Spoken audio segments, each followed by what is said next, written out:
The sleek vessel Harmony of Worlds glided through the darkness of space, its pearlescent hull gleaming under distant starlight. Inside, 12 representatives of the Galactic Council's most advanced civilizations lounged in comfortable chambers designed to accommodate their various physiologies. "We have detected unusual energy patterns from the nearby star system," announced the ship's AI in a melodious voice. "The signatures do not match any known civilization's technology." Ambassador Trell, a tall being with iridescent skin, raised a slender hand. "Record the findings and mark the system for future study. We have more pressing matters at the Council Summit." The AI complied, but continued monitoring the strange signals. Hours later, as the diplomats dined on synthesized delicacies, the ship suddenly lurched. "Warning! Unknown vessels approaching at high velocity," the AI reported, its harmonious tone now sharp with urgency. On the bridge, Captain Krav, a stocky blue-skinned pilot, frantically worked the controls, shields at maximum, attempting evasive maneuvers. 3 dark, angular shapes appeared on the view screen, moving with impossible speed. They didn't respond to any communication attempts. "Their design matches no known species," said First Officer Miri, her 4 eyes blinking rapidly. "I cannot detect any life forms aboard." The first hit came without warning. A beam of strange energy struck the Harmony, passing through its advanced shields as if they weren't there. Ambassador Trell rushed to the bridge, stumbling as the ship shuddered again. "How is this possible? Our defensive technology is the most advanced in the galaxy." "Unknown," Captain Kraft replied, voice tight with fear. "We've lost engine control. Weapons systems are not responding." Another blast rocked the ship. Lights flickered and smoke began to fill the bridge. "We need help," Miri said, blood from a cut on her forehead dripping down her face. Captain Krav nodded grimly. "Prepare a distress call. Send it to all Council worlds." "The communication array is damaged," the AI reported. "Long-range transmitters are offline." "Use the emergency beacon," ordered Trell. "It's our only hope." Miri worked quickly, her 6-fingered hands dancing across the controls. "The beacon can broadcast on all frequencies, including the primitive bands no civilized species has used for centuries."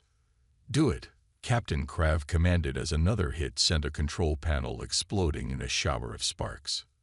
The message was simple: coordinates, a brief description of the attack, and a plea for assistance. It went out across the void, traveling at faster than light speeds through subspace channels monitored by advanced worlds, and also through old radio frequencies, electromagnetic pulses, and other ancient forms of communication that the Council considered obsolete. Through the view screen, they watched as one of the attacking ships extended a strange appendage toward them. "They're cutting through the hull," shouted an engineer. Captain Krav stood tall, facing the inevitable. "May someone hear our call?" The final transmission from the Harmony of Worlds cut off abruptly. In its wake, silence spread across the stars, but not complete silence. The distress call continued to echo, traveling outward in all directions, across all frequencies. Most civilizations had long abandoned monitoring the primitive channels it also broadcast on, considering them technological relics of a bygone era. Except for one young, still developing species on a blue-green planet in an unfashionable arm of the galaxy. A species still savage enough to expect the worst, prepared enough to monitor old frequencies, and just curious enough to listen to the stars. A species called humans. Deep in the mountains of Colorado, the distant signal monitoring station hummed with activity. Most of the equipment was outdated by global standards. Other nations had long ago abandoned these old frequencies for more advanced communication methods. But the United States still maintained this listening post, partly out of tradition, partly out of paranoia. Jack Morris rubbed his tired eyes as he stared at the computer screen. Working the night shift meant lots of coffee and very little action. He was about to take another sip when an alarm blared, causing him to spill hot liquid on his shirt. "What in the world?" he muttered, quickly tapping keys to identify the source. The signal was unlike anything he'd ever seen, structured but alien, repeating on multiple frequencies simultaneously. Most importantly, it contained mathematical patterns that couldn't occur naturally. Jack pressed the emergency button, summoning his supervisor. "This better be good, Morris," grumbled Director Anna Wells as she entered the room, her gray hair disheveled from being woken up. "Ma'am, you need to see this. I think it's a distress call. From space." Wells leaned over his shoulder, skepticism written across her face. But as she watched the signal patterns, her expression changed. "Get me the Pentagon. Now." Within 48 hours, representatives from every major nation gathered at the United Nations. The signal had been decoded enough to confirm its nature, a distress call from a ship under attack, with coordinates pointing to a location 20 light-years away. In the Grand UN Assembly Hall, heated debate filled the air. "This is clearly a hoax," insisted the French delegate. "No spacecraft could reach those coordinates in less than centuries with our current technology." The Russian representative nodded in agreement. "And if it is real, why should we risk human lives for unknown aliens?" Jack Morris, invited as an expert witness, stepped up to the microphone. His voice was steady despite his nervousness. "We have one option that might work," he said. "Project Horizon." Murmurs spread through the hall. Project Horizon was the experimental spacecraft developed jointly by several nations, utilizing theoretical physics that most scientists still considered questionable. It had never been tested for a journey of this magnitude. The Horizon could reach those coordinates in approximately 3 months using the gravity drive. Jack continued. "It's a risk, but someone out there needs help." General Laura Chen, the project's military overseer, stood up. "The Horizon is not combat ready. It's a research vessel with minimal defensive capabilities." "But it's all we have," Jack replied. "And if we wait for something better, whatever sent that signal will be long gone, or dead." The UN Secretary-General called for a vote. Hours of debate followed, with many nations arguing against what they saw as a foolish mission. But in the end, humanity's curiosity and compassion won out by a narrow margin. 2 weeks later, at a secret facility in the Nevada desert, the crew of the UES Horizon prepared for launch. Captain Lisa Reed addressed her team of 30, a mix of scientists, engineers, and a small security contingent. "We don't know what we'll find out there," she said, her voice echoing in the hangar. "But we do know that someone called for help, and we answered. That's what humans do." As the sleek, experimental ship rose from Earth on a column of blue flame, news broadcasts worldwide covered humanity's first official mission beyond our solar system. Many called it reckless, others called it noble. Across the galaxy, the advanced species of the Galactic Council received the distress call on their sophisticated channels. They analyzed it, discussed it in their grand chambers, debated the strategic implications, and ultimately did nothing. The risk was too great, the reward too uncertain. Only the primitive humans, with their outdated technology and impractical emotions, actually went. The UES Horizon cut through the darkness of space, its experimental gravity drive humming with energy that bent the fabric of reality around the ship. Inside, the crew of 30 had settled into a routine over the past 2 months, but tensions remained high. Captain Lisa Reed stood on the bridge, watching the stars streak by on the main view screen. She was young for her position, only 36, but her calm demeanor and quick thinking had earned her this command. She brushed a strand of brown hair from her face and turned to her science officer. "How much longer, Dr. Marcus?" Dr. Tom Marcus looked up from his console. Unlike the captain, he hadn't adjusted well to space travel. His face was pale, and dark circles shadowed his eyes. "The coordinates from the distress signal should be reached in approximately 6 days, Captain, assuming the drive holds." The gravity drive was the source of many arguments on board. The scientific team wanted to run constant tests and adjust parameters, while the military personnel insisted on stable, predictable operation. These disagreements had only grown more frequent as they ventured farther from home. In the mess hall, Security Chief Mike Dawson sat with his small team of 6 soldiers. They were the only armed personnel on board, a fact that bothered Dawson greatly. "I still say we should have brought more firepower," he said, stabbing at his food. "We're heading toward a confirmed attack site with little more than standard rifles." Lieutenant Jen Parker, his second-in-command, shrugged. What good would heavy weapons do against something that could take down an advanced alien ship? Besides, this is supposed to be a rescue mission, not a military operation. "Tell that to whatever destroyed that ship," Dawson muttered. The days passed slowly. In the engineering section, Chief Engineer Ray Wilson worked tirelessly on the drive systems. The gravity drive was pushing far beyond its tested limits, and strange readings appeared with increasing frequency. "We need to reduce power," Ray told Captain Reed during their daily briefing. "The spatial distortions are getting stronger." "Can we still reach the coordinates?" she asked. "Yes, but I can't guarantee what shape we'll be in when we arrive." Reed nodded. "Make the adjustments. I want us in one piece when we get there."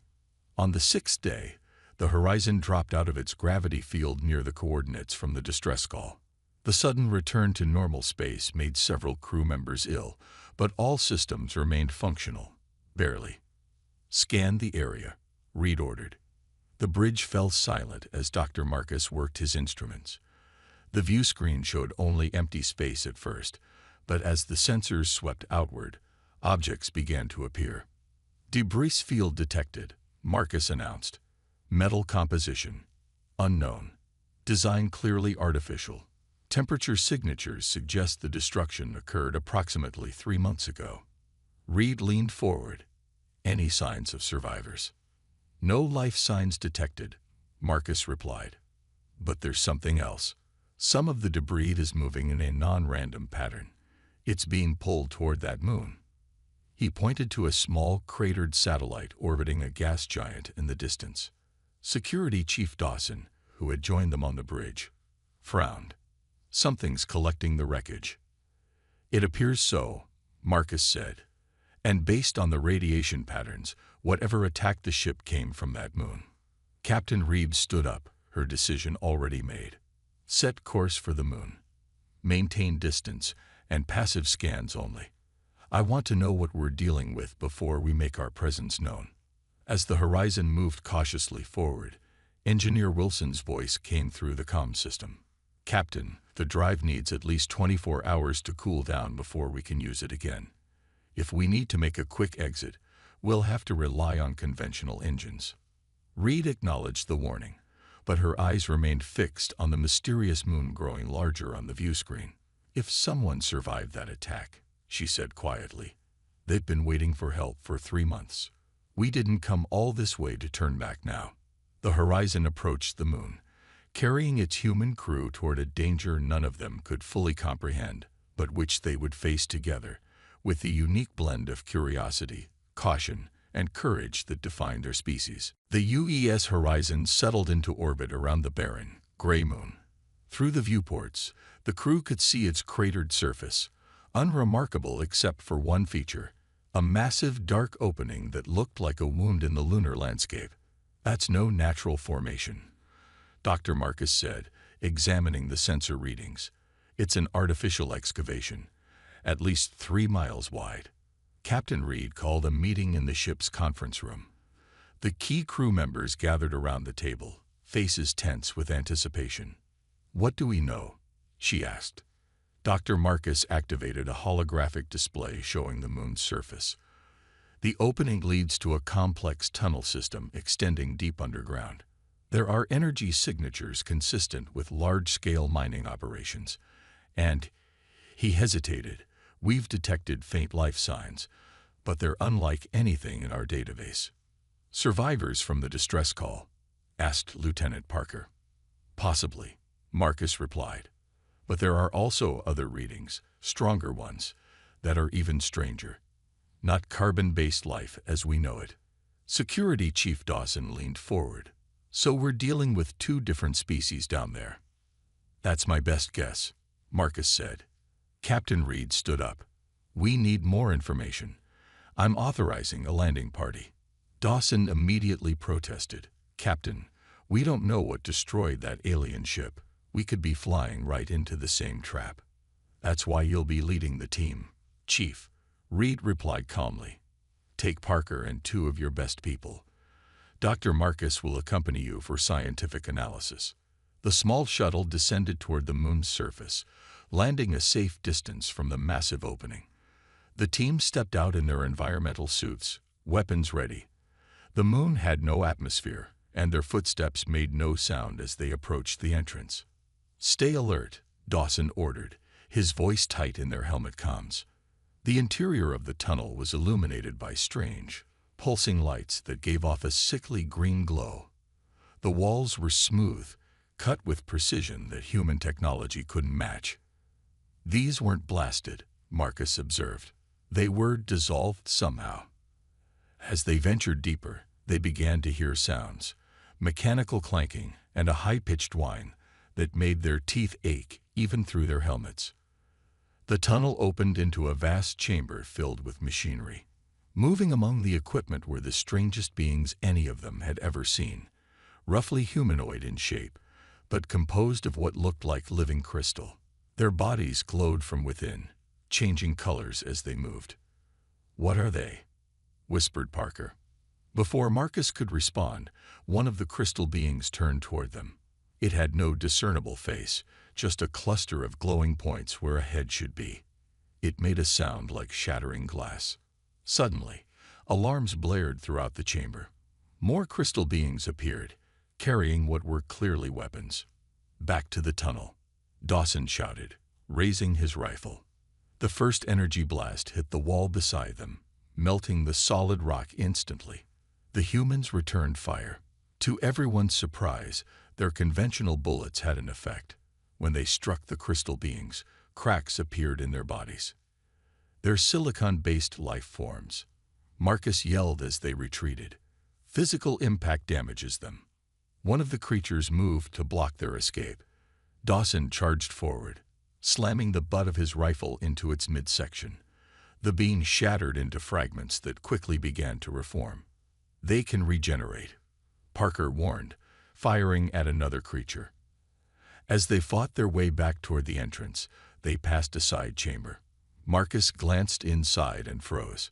"Captain, I've found the missing diplomats," he said into his comm. Inside the chamber were transparent containers holding various alien beings. Some moved weakly, others lay still. Beside them were other containers filled with processed materials, and with horror, Marcus realized they were extracting components from the living aliens. "They're not just miners," he said grimly. "They're harvesters, and organic life forms are their resources." A blast hit Marcus's suit, searing his arm.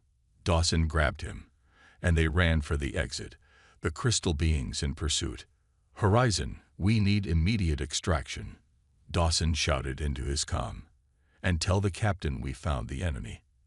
And they're unlike anything we've ever faced." Captain Reed's voice crackled through the comm system.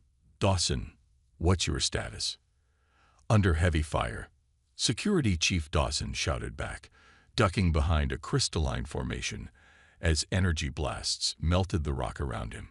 "We've found survivors from the Council ship, but they're being processed." Reed's response was immediate. "Hold position. We're sending the second shuttle with reinforcements." Lieutenant Parker fired her rifle at an approaching harvester, shattering its crystalline form temporarily. "These things don't stay down for long, Chief." 15 minutes later, the second shuttle landed outside the massive entrance. Captain Reed herself led the rescue team, along with the remaining security personnel and Engineer Wilson, who carried a heavy backpack. "Captain, you shouldn't be here," Dawson protested when they reached his position. Reed checked her weapon. "I don't send my people anywhere I wouldn't go myself. What's the situation?" Dr. Marcus, his arm bandaged where the energy blast had grazed him, pointed toward the inner chamber. "At least 12 alien prisoners in containment units. The harvesters appear to be extracting minerals from their bodies while keeping them alive." "Can we free them?" Reed asked. The containers have some kind of lock mechanism. I couldn't figure it out before we were attacked. Engineer Wilson stepped forward. Let me take a look. I brought some equipment that might help. Reed nodded. Dawson, your team will provide cover. Parker, secure our exit route. We move on my signal. The team advanced through the tunnels, using the mining equipment as cover. The harvesters, apparently unaccustomed to physical resistance, struggled to coordinate against the humans' tactical movements. In the processing chamber, Wilson examined the alien containers. These are sophisticated, but not complicated, he muttered, attaching a small device to the control panel. They use energy fields rather than physical locks. Inside the nearest container, a being with 4 arms and blue skin watched them with large, frightened eyes. We're here to help, Reed said, though she knew the alien couldn't understand her. She made a gentle motion with her hands, trying to convey their intentions. Wilson's device beeped, and the energy field around the container flickered and died. The blue-skinned alien stumbled forward, weak but alive. It worked. Wilson moved quickly to the next container. One by one, they freed the imprisoned aliens, beings of various shapes and sizes, all wearing tattered remains of what might have been formal attire. Some could walk, others had to be carried. A tall, slender alien with iridescent skin approached Reed and made a series of complex gestures. I think it's trying to thank us, Marcus said. Suddenly, alarms blared throughout the facility. The walls themselves began to glow with angry red light. What's happening? Reed demanded. Wilson checked his scanner. Energy buildup throughout the complex. I think we triggered some kind of security system. Or they're calling for reinforcements, Dawson added grimly. Reed made her decision instantly. We're leaving now. Dawson set the charges. While Wilson had been working on the containers, Dawson's team had been placing explosive devices at key structural points throughout the facility. What about the rest of the prisoners? Marcus asked, pointing to several containers they hadn't yet reached. Reed looked at the remaining aliens, her face reflecting her internal struggle. She turned to Wilson. How much time do we have? Minutes, maybe less. With a determined nod, Reed shouldered her rifle. Free as many as we can in the next 5 minutes. Then we move, no matter what. Working frantically, they managed to release 5 more aliens before the facility shook violently. Crystal fragments rained from the ceiling as more harvesters converged on their position. Time's up, Dawson shouted. The rescued aliens, seeing the urgency, helped each other as the humans guided them toward the exit. The tallest alien, the one with iridescent skin, picked up an injured companion without hesitation. As they reached the main tunnel, Reed looked back at the processing chamber where the remaining containers stood, still occupied. Her face hardened. Set the charges for maximum yield, she ordered Dawson. If we can't save them all, we can at least make sure this place never operates again. The mixed group of humans and aliens rushed toward the surface, the sounds of pursuit growing louder behind them. The 2 human shuttles lifted off from the moon's surface, engines straining under the extra weight of the rescued aliens. Behind them, the massive mining facility erupted as Dawson's explosives detonated in sequence, sending plumes of dust and debris into the airless void. We've got company, the pilot of the second shuttle shouted over the comm. On the radar screens, multiple signals appeared, rising from different parts of the moon's surface. In the lead shuttle, Captain Reed helped secure the injured aliens. The tall one with iridescent skin touched her arm and made a series of gestures. I think he's trying to warn us about something, Dr. Marcus said, still nursing his wounded arm. Reed's comm unit crackled. Captain, this is Horizon. We're detecting multiple craft launching from the moon. They appear to be pursuit vessels. Understood. Prepare for emergency departure as soon as we dock, Reed replied. And get the medical bay ready for the survivors. The shuttles raced toward the horizon, but the crystalline ships of the harvesters were faster, sleek angular vessels that gleamed like faceted gemstones in the starlight. They're gaining on us, Dawson said grimly. The first energy blast struck the second shuttle, causing it to veer wildly. The pilot managed to regain control, but a second hit melted part of the engine housing. "We're losing power," came the desperate call. Reed made a quick decision. Evasive pattern delta. "We'll draw their fire while you make for the horizon." Her shuttle banked sharply, placing itself between the pursuers and the damaged craft. The harvester ships adjusted course, focusing their attacks on Reed's vessel. "Hang on," the pilot yelled as they spun and dove, narrowly avoiding the deadly energy beams. When both shuttles finally reached the horizon, they slammed into the docking bay with barely controlled landings. The ship's medical team rushed forward to help the injured aliens while Reed sprinted for the bridge. "Status report," she demanded as she took her command chair. Harvester ships approaching from multiple vectors. The tactical officer reported. At least 12 vessels, all heavily armed. The gravity drive. Engineer Wilson shook his head. "Still offline. We need at least another 10 hours. "We don't have 10 minutes, Reed said, watching the approaching enemy ships on the view screen. "Conventional engines to full power. Get us away from that moon." The horizon began to move, but the harvester vessels quickly surrounded them, their weapons charging. "They're forming a blockade," Dawson observed, now manning the weapons station. "They know we can't outrun them." The first shots hit the horizon's shields, making the entire ship shudder. Warning lights flashed across the control panels. "Shields at 60%, reported the tactical officer. "Their weapons are cutting through our defenses just like they did with the alien ship." Reed's mind raced. Conventional tactics wouldn't work against these technologically superior enemies. They needed something unexpected, something the harvesters wouldn't anticipate from primitive humans.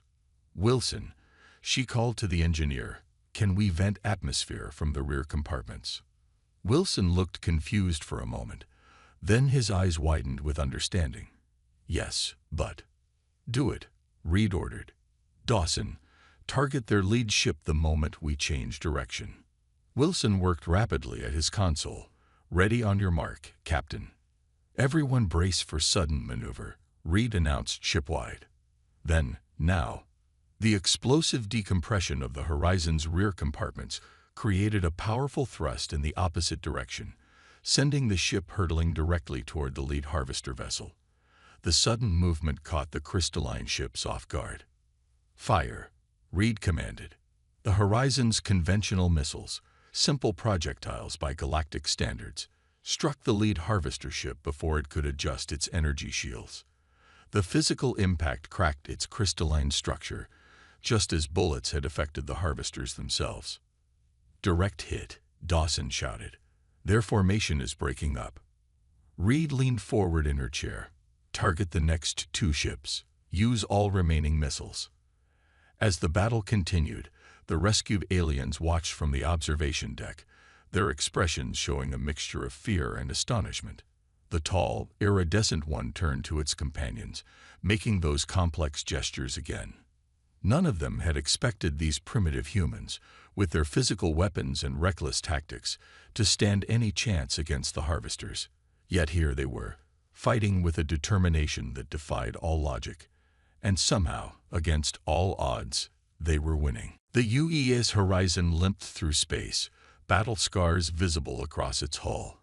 After their desperate fight against the harvester ships, Captain Reed had ordered a random jump away from the battle zone, putting as much distance as possible between them and the crystal beings. In the ship's conference room, Reed sat across from the alien diplomats they had rescued. After 2 days of recovery, most were well enough to communicate. The ship's computer had been working constantly to translate their various languages. The tall alien with iridescent skin spoke first, its melodious voice translated through the computer system. "I am Ambassador Trell of the Galactic Council," it said. "We owe you our lives, humans of Earth." Reed nodded respectfully. "We responded to a distress call. Anyone would have done the same." A ripple of movement passed through the assembled aliens, something like laughter, Reed guessed. "That is precisely what you do not understand, Captain," said another alien, a stocky blue-skinned being. I am Captain Krav. My ship broadcast that distress call across all frequencies in desperation. No council species responded. Reed frowned. But surely your own people would have sent help. Trell's skin changed color slightly, showing darker patches that Reed interpreted as embarrassment. The council operates by consensus and careful analysis. The unknown nature of the attack made any rescue attempt too risky by our standards. It would have been illogical to endanger more lives. The human crew exchanged glances. The concept of abandoning people in danger because of risk assessment was alien to them. Dr. Marcus leaned forward. So you're saying no one came because it was too dangerous? Precisely, Trell confirmed. Which is why your arrival was so unexpected. You humans, with your primitive technology and limited space experience, attempted what advanced civilizations deemed impossible. And succeeded, added Krav, a note of wonder in his translated voice. Captain Reed stood up and walked to the viewport, looking out at the stars. I think I understand now. You called us savage earlier. That's how the Council views humanity, isn't it? Trell's skin rippled again. We have observed your species for decades. You still wage war among yourselves. You rely on physical weapons rather than energy manipulation. Your decision-making is influenced by emotions rather than pure logic. The alien paused. By Council standards, these traits are considered undeveloped. Security Chief Dawson laughed without humor. Those undeveloped traits just saved your lives. Yes, Trell agreed, surprising them. And this has forced us to reconsider many things. The alien rose and approached Reed. It was taller than any human, with graceful movements that made it seem to float rather than walk. Captain, the Harvesters are a silicon-based life form that views organic life as resources to be harvested. They have existed at the edges of known space for millennia, but we believe them contained. Their weapons and tactics were unfamiliar to us, designed to counter our advanced technology, but not designed to counter bullets and explosives, Dawson noted with satisfaction. Or human unpredictability, added Krav. No Council species would have vented atmosphere to change trajectory in battle. It would be considered wasteful. Reed turned back to face the aliens. So what happens now? Ambassador Trell's skin glowed brighter. The Council must be informed of the Harvester threat and of humanity's role in our rescue. I will recommend that Earth be offered immediate membership in the Galactic Council. Murmurs spread through the human crew. This was far beyond their mission parameters. Is that usual? Reed asked. Earth barely has interstellar capability. It is unprecedented, Trell admitted. But these are unprecedented times. The Council needs what humanity possesses: courage, adaptability, and the willingness to risk everything to save others, even those you do not know. Reed looked around at her crew. Scientists, soldiers, engineers, all working together despite their differences. She thought of Earth, with all its conflicts and challenges, yet still capable of uniting to answer a cry for help from the stars. We would be honored to join the Council, she said finally, but as equals, not as junior partners or savages to be civilized. Trell extended all four of its slender arms in what the translator identified as a gesture of highest respect. Not as savages, Captain Reed, the alien said, but as teachers. You have much to show us about what truly matters in this dangerous universe. As the Horizon set course for Earth, carrying its human crew and alien guests, a new chapter in galactic history had begun, one where humanity's so-called primitive traits would prove to be their greatest strength.